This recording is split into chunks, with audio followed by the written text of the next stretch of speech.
Hi guys, आज हम कोटा के अंदर क्राइंजा हॉस्टल में हैं और यहाँ पर हम दो नए स्टूडेंट से मिलेंगे जो कि इस बार बिल्कुल ही डिफरेंट है। पिछली बार मैं जब आया था तब भी मैंने काफ़ी स्टूडेंट्स के इंटरव्यू किए थे, लेकिन वो सारे के सारे जेई या फिर नीट के लिए आए हुए थे। लेकिन इस बार थोड़ी सी वैरायटी है हमारे पास स्टूडेंट की, और हमारे पास सीए और एमबीए, मतलब दोनों ही आप समझ सकते हो बिल्कुल ही अलग फील्ड से भी स्टूडेंट हैं। तो आपका नाम क्या है? इतिशा अग्रवाल। इतिशा अग्रवाल। और आप? कुंदन सिंह। कुंदन सिंह। कहाँ से आप दोनों? कोलकाता। तो इतिशा और कुंदन से हम आज बात करेंगे कि वो यहाँ पर ही क्यों आए हैं। कोलकाता और कोटा ये काफ़ी बड़ी दूरी है और आई थिंक ऑलमोस्ट 2000 किलोमीटर के समथिंग है ना, इतनी ज़्यादा दूरी है, लेकिन फिर भी यहाँ पे आए हैं। तो देखते हैं कि क्या कुछ नया इनको मिला है और क्यों ये यहाँ पे आए हैं। तो क्यों कोटा ही क्यों, पहला सवाल है। कोटा ज़रूरी नहीं था, एक ऐसा एनवायरनमेंट चाहिए था जहाँ पे पढ़ाई भी हो, सब चीज़ का बैलेंस मिले। कैलकाटा में ऐसा मतलब कुछ समझ नहीं आया। हाँ। लेकिन जब यहाँ के बारे में पता चला तो जैसा चाहिए था, ढूंढ रहे थे वैसा सा मिला। हाँ। तो एक एक्सपीरियंस के लिए भी है और देखने के लिए। तो मतलब कोटा नहीं है, लेकिन हाँ, जो यहाँ हॉस्टल पे जो एनवायरनमेंट आपने देखा तो उसके कारण। तो कैसे पता पड़ा इस हॉस्टल के बारे में? नीलेश सर को हम फेसबुक पे फॉलो करते थे। अच्छा। काफ़ी टाइम से। हाँ। लेकिन तब मेरी जॉब चल रही थी, मतलब आर्टिकलशिप चल रही थी। अच्छा। लेकिन प्रिपरेशन के लिए अभी 6-7 महीने पहले से टाइम मिला, तो उन्हें वहाँ से कांटेक्ट किया। वहाँ से, ओके। तो आप दोनों साथ में कोलकाता से ही हो? हाँ, दोनों कोलकाता से ही। अच्छा, तो आप पहले आए, ये बात में आए? हाँ। आप कब आए? मैं जुलाई में आई थी। जुलाई? 3rd of जुलाई। तो जुलाई, अगस्त और सितंबर से आपको 2 महीने से ज़्यादा होने वाले। और आपको? सितंबर स्टार्टिंग में मैंने यहाँ पे आया, ज्वाइन किया सितंबर। तो जुलाई, तो ये बाद में आए। आप दोनों फ्रेंड्स हो क्या? हाँ, फ्रेंड्स हो। तो आपने इनको बताया होगा ऑब्वियसली। यस। क्या बताया था ऐसा, मतलब क्या कि आ जाओ यहाँ पे ऐसा? नहीं, एक्चुअली ये कैट के लिए प्रिपेयर कर रहे हैं। हाँ। और इन्हें भी वही इन्वायरमेंट डिसिप्लिन वाली चाहिए थी। तो इन्होंने मुझसे पूछा था कि वहाँ पे जाके कोई फ़र्क पड़ा नहीं पड़ा। हाँ। टाइम स्टडी तो मैंने अपना एक्सपीरियंस खाली बताया कि क्या चेंज मुझे फील हुआ अपने अंदर। हाँ। ये उनका डिसीजन था कि उन्हें आना है यहाँ पे। इसलिए आप लोगों ने क्रियांजा चुना। तो आपको 1 महीना हुआ अभी? हाँ, ऑलमोस्ट 1 महीना। तो जैसा इन्होंने बताया कि डिसिप्लिन की कमी लगी, तो कैसा डिसिप्लिन के बारे में कुछ बताओ, यहाँ पे जो मिलता है लेकिन वहाँ नहीं था। एक्चुअली डिसिप्लिन से ज़्यादा मेरा वहाँ पे जैसे बिजनेस करते थे हम, तो एक्चुअली वर्क एनवायरनमेंट बहुत ज़्यादा था, सराउंडिंग्स बने हुए थे। डिसिप्लिन तो है ही, but on the other hand consistency भी बहुत रिक्वायर्ड थी। वहाँ पे कंसिस्टेंट हो नहीं पाते थे, मतलब ऑन ऑफ टाइप्स चलती थी। फिर इनसे मैंने सुना कि ये जाने वाली है, तो मैंने देखा ये आई। फिर मैंने उनसे पूछा कि क्या एटमॉस्फेयर है। वो बोली कि बहुत एजुकेशनल इन्वायरमेंट है, सब बहुत कोऑपरेटिव है, सर भी काफ़ी अच्छे हैं। तो फिर मैंने उसके बाद ये बेसिस पे डिसीजन लिया कि मुझे भी वहाँ जाके पढ़ना है, क्योंकि कंसिस्टेंट रहना बहुत ज़रूरी है। और मेरे साथ यही प्रॉब्लम हो रहा था, ऑन ऑफ वाली सिचुएशन हो रही थी कैलकाटा में। बेसिकली वर्क एनवायरनमेंट में तो आप जानते हैं, काम करने फिर किसी का कॉल आएगा, आप ना नहीं कर सकते। और यहाँ पे है तो आपके पास एक रीज़न है कि नहीं, I am not in Calcutta, I am outside, तो दे ऑल्सो अंडरस्टैंड। तो मेन रीज़न यही था। अच्छा, एक इंटरेस्टिंग सा पॉइंट है कि बाकी बच्चों के साथ जैसा सर ने कर रखा मोबाइल ले रखे, हाँ। ऐसा आप लोगों के साथ भी है? मेरे साथ है। मेरे साथ। अच्छा, you have to work with. हाँ, बिकॉज मेरा ट्रेडिंग भी चलता है और प्लस मेरे जितने भी क्लासेस हैं ऑनलाइन है, लैपटॉप्स में ही होते हैं। टेलीग्राम चैनल्स बने हुए हैं, तो और कंटिन्यूसली क्वेश्चंस उसमें फ्लड होते रहते हैं। तो without that it's not possible to prepare. Book से तो कुछ है नहीं, सारी चीज़ों सारे मटेरियल्स ऑनलाइन है, तो इसीलिए मेरे फ़ोन मेरे पास। तो एमबीए आप किस स्ट्रीम से कर रहे हैं? फिनेंस।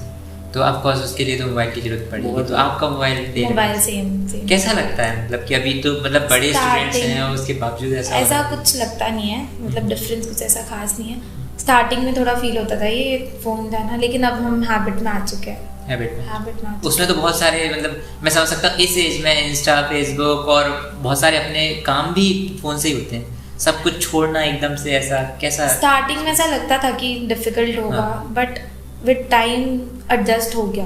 वो हाफ एन आवर में एडजस्ट हो जाता है सब। अच्छा, मेरे को भी ऐसा मतलब कई बार फील आती है। वो सुनने में लगता है आप 24 घंटा फ़ोन यूज़ कर रहे हो, फिर हाफ एन आवर के लिए लगता है सुनने में डिफ़िकल्ट। स्टार्टिंग में होता भी है, लेकिन एक बार वो हैबिट में आ जाता है तो फ़र्क नहीं पड़ता। कभी ऐसा हुआ कि सारा दिन फ़ोन में निकल गया हो? ऐसा कई बार हर किसी के साथ बहुत बार होता है। कैलकाटा में बहुत होता था।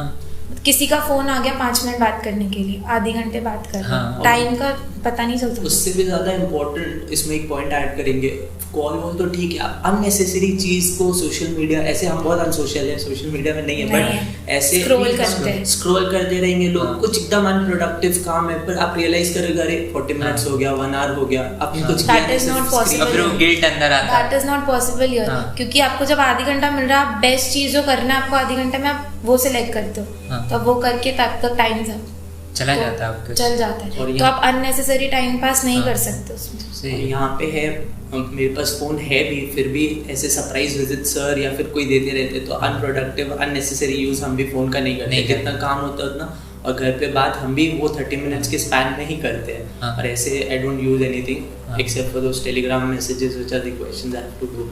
एक मेरा क्वेश्चन है, लाइक जो आपकी फील्ड से है, वो क्वेश्चन ये है कि जब फ़ोन से ही वर्क करना होता है तो कई बार हम फ़ोन में वर्क करते हैं, फिर बीच में हम सोशल मीडिया पे भी स्विच कर जाते हैं, वहाँ पे कब तक हम प्रोडक्टिव हैं, कब तक प्रोडक्टिव नहीं है, इसके बीच में लाइन नहीं खींच सकते, और ये बहुत ही धुंधला हो जाता है, क्योंकि फ़ोन से ही काम है, फ़ोन में ही प्रोडक्टिविटी हमारी खोई जा रही है। तो ये कभी महसूस किया है, इसमें कैसे बैलेंस करते हो यहाँ पर आने के बाद? बेसिकली जो हम करते हैं ये बहुत ज़्यादा होता है, तो इसके लिए जो चीज़ हम अपने लिए ये है कि हम सारे नोटिफिकेशंस ऑफ रखें। आप काम कर रहे हो, अचानक से नोटिफिकेशन पिंग करता है और आप सडनली विदाउट एनी रियलाइजेशन आप ऑल टुगेदर स्विच करके उस साइड चले जाते हैं। तो मैंने क्या किया, नोटिफिकेशन ऑफ करके रखा है, तो until I am serious with my work हम वहाँ पे ही हैं, तो नोटिफिकेशन आके मेरे को मेरा कॉन्सेंट्रेशन ब्रेक नहीं कर रहा है, तो वो ट्रांजिशन को थोड़ा कुछ एंड तक वो रेस्ट्रिक्ट कर रही है।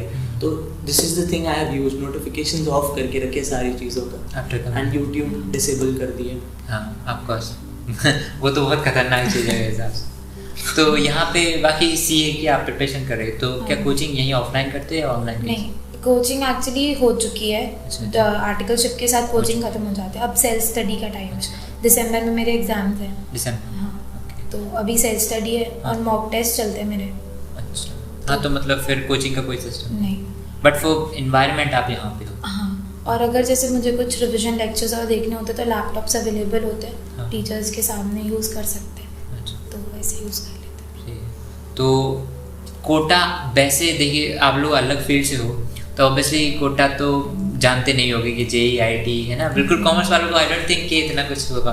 तो कैसा लगता है कि एक नए पर्सपेक्टिव के साथ आप लोग यहाँ पे देखते हो कि हम किसी और चीज़ की प्रिपरेशन कर रहे हैं, लेकिन पूरे यहाँ पे तो ऐसा लगता है कि पूरी दुनिया ही अलग चीज़ पे लग रही है। तो कैसा लगता है कि यार आईटी जेई ये क्या, ये करना चाहिए था क्या, या हम जो कर रहे हैं वो सही है? और कैसा लगता है कि यार मतलब इतने सारे अलग लोगों में हैं जो आईटी के हैं ऑलमोस्ट सारे, तो डिस्ट्रैक्शन नहीं होता कि यार ये क्या कर रहे हैं? 2 स्कूल ऑफ थॉट्स है मेरे पास इसके लिए।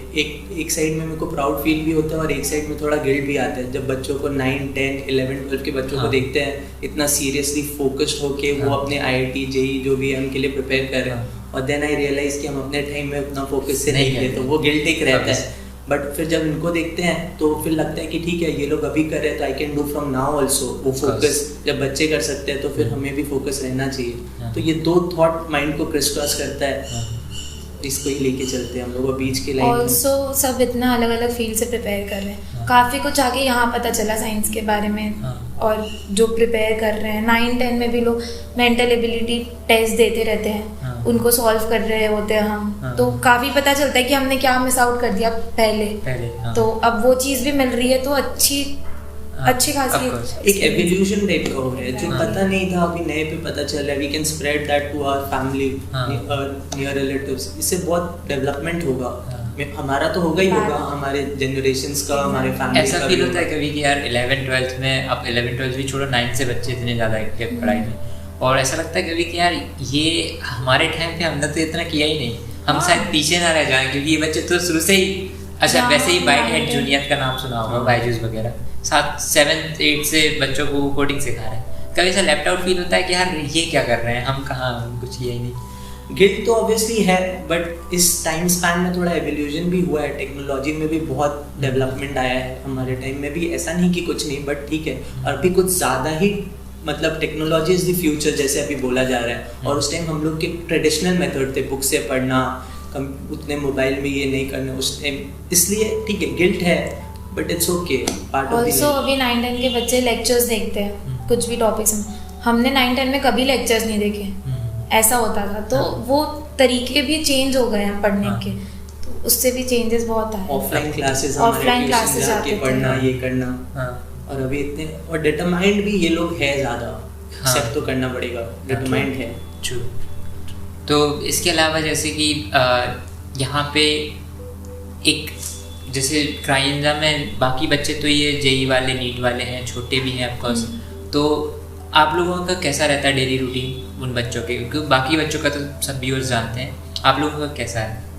मेरा कुछ डिफरेंट नहीं है, सेम है, उन्हीं जैसा से। हाँ, और वही 5 o'clock 5:30 उठना, कभी एक्सरसाइज करना, फिर रेडी होके नीचे 7-7:30 तक पढ़ने जाना, फिर उसको कंटिन्यू 9 o'clock तक पढ़ना, 9 o'clock ब्रेकफास्ट, फिर वापस पढ़ना, 1 o'clock लंच, 3 तक ब्रेक, फिर 5:30 तक पढ़ाई, फिर आधी घंटा फ़ोन, 1 घंटा छत, फिर पढ़ाई, फिर 8 o'clock डिनर। आप बेसिकली सेम चीज़ है, इंग्लिश में बोलते हैं when in Rome as Romans do, तो वहाँ पे हम भी ऐसे ही, जैसे इन लोग का रूटीन है, हम भी वैसा अपना रूटीन वैसे ही सेटअप किए है कि जैसे इन लोग का जो टाइमिंग्स है उस टाइमिंग्स में ही हम अपना, जैसे मेरे क्लासेस प्री रिकॉर्डेड होते हैं, I can see them whenever I want, तो हम ऐसा टाइम सेटअप किए हैं कि इन लोग के टाइमिंग के साथ मैच हो, क्योंकि इन लोग का काफ़ी अच्छा स्ट्रिक्ट और बहुत पॉजिटिव रूटीन है, dinner, lunch, breakfast, whatever it is, तो उसी हिसाब से accordingly I have adjusted my timing. अच्छा, ऐसा फील तो नहीं होता ये थोड़े से बच्चे लगते हो, या फिर क्योंकि वो छोटे हैं उम्र में ऑब्वियसली, तो ऐसा तो नहीं फील होता कभी, या होता भी है तो how do you deal with it? ठीक है, ऐसा फील नहीं होता, बहुत कोऑपरेटिव है बच्चे, बहुत अच्छे से आके बात करते, खाने के टाइम में जैसे मैं क्लासेस चलता रहता हूँ, हैबिट तो है नहीं टाइम भी उठ के खाना खाना, ये वो तो आएंगे कि भैया चलिए खाना खा लीजिए, तो बहुत पॉजिटिव एनवायरनमेंट। ऑफ कोर्स, ये तो मैंने भी देखा, और इवन मैं कहीं भी जाता हूँ तो बच्चे, ऐसा लगता है कि न्यूअर जनरेशन है but they are very cooperative with us, तो ऐसा नहीं है, प्यार मिलता है। मैं भी जब शुरू में आई थी तो यही वो हैबिट नहीं थी, टाइम हो गया जाना है, तो आते थे लोग, चलो टाइम हो गया, चलो खाना खाते हैं, या ब्रेक है अभी रेस्ट करते हैं, छत पे सब एक दूसरे से बात कर रहे होते हैं, तो सब बहुत कोऑपरेटिव। रोज शाम को छत पे जाना होता है? हाँ, 6 to 7। क्या तो खेलते होंगे या खेलते हैं, बातें करते हैं, घूमते हैं, बस ब्रेक है वो 6 to 7। अच्छा, इसके अलावा एक और क्वेश्चन अगर मैं पूछूं, क्योंकि बहुत सारे बच्चे जो कोटा में आते हैं, मोर देन 2 लाख हर साल आ रहे हैं, उनमें से 10,000 तो पूरे इंडिया के लिए हैं आईआईटी की सीट्स, और भी कम होंगी जो कि कोटा से बच्चे निकलते हैं, बाकी 1,90,000 बच्चे जो कि उनको सेटिस्फाइंग कॉलेज नहीं मिल पाता है, और फिर उनको कहीं ना कहीं कोई भी प्राइवेट कॉलेज से करना पड़ता है, उनके लिए क्या बोलोगे कि उसके अलावा भी है दुनिया, क्योंकि you guys are from other field, तो क्या बोलोगे उनके लिए? बेसिकली अपना माइंड सेटअप होता है, जिसको जैसे कोई डिटरमाइंड है कि नहीं आईआईटी से ही करना है, तो वो फिर से 1 साल वेट करते हैं, फिर करते हैं, कोई है कि नहीं ईयर वेस्ट नहीं करना है, तो वो प्राइवेट कॉलेजेस ज्वाइन कर लेते हैं। इट डिपेंड्स अपॉन देम, किसका मेंटल सेटअप कैसा है कि हम 1 साल वेट करके वापस से ज़्यादा मेहनत करके कर सकते हैं या नहीं कर सकते हैं, तो वो उनका कॉल है। और ऐसा कुछ नहीं है कि नहीं हुआ तो डिसहार्टेंड हो गए, न्यूज़पेपर्स में आते हैं कि ऐसा कुछ किसी ने कुछ कर लिया, तो ये सब बेकार बात है। नहीं हुआ, you be strong, try for another time, एक बार और ट्राई करिए। अगर या फिर नहीं आपको वेट करना है, जैसे आपको ईयर गैप नहीं लेना है, तो आप प्राइवेट कॉलेजेस ज्वाइन करिए। Two side of the same coin. Competition हर फील्ड में है, चाहे वो आईआईटी के लिए हो या हमारे फील्ड में हो, हर जगह है। तो दैट इज वंस माइंडसेट कि आपको करना क्या है, आपके डिसीजन आप खुद ही ले सकते हो। तो गाइस, आज का ये इंटरव्यू आपको कैसा लगा? मुझे इतना ही करना पड़ेगा कि ऑब्वियसली बहुत ज़्यादा लंबा नहीं खींच सकता हूँ, लेकिन हम और भी टॉपिक्स पे इन पे चर्चा करेंगे, लेकिन फ़िलहाल के लिए इस टॉपिक पर इतना ही। और मुझे बहुत अच्छा लगा ये कन्वर्सेशन करके, और मिलते हैं फिर नेक्स्ट वीडियो।